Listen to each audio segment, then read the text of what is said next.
असनी आहे असं त्या गावाचं नाव आहे. त्या गावाचं वैशिष्ट्य असं आहे की त्या गावात एकही विहीर नाहीये, पण त्या गावामध्ये अतिशय उत्तम जंगल आहे वरती आणि त्या जंगलांमध्ये 55 सरफेस वॉटर स्ट्रीम्स आहेत आणि ही अत्यंत जिओलॉजिकली अवघड आणि दुर्मिळ गोष्ट आहे आणि ते 12 महिने वाहत असतात. म्हणजे तुम्ही त्या गावात गेलात तर मे महिन्यामध्ये पूर्ण पडणारा धबधबा मी तुम्हाला दाखवू शकते.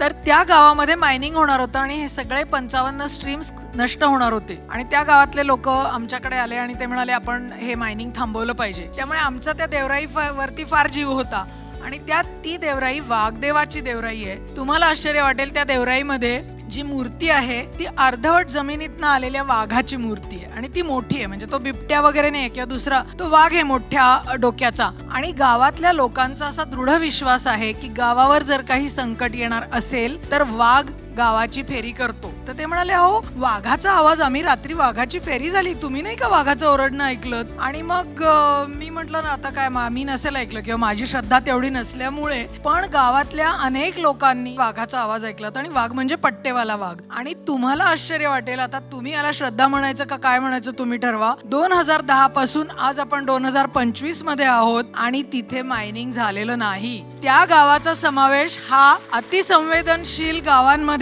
आधी गाडगीळ समितीने केला. तो रिपोर्ट सरकारने मान्य नाही केला. नंतरच्या समितीने पण ते केलं आणि आज तिथे अजूनही मायनिंग झालेलं नाही.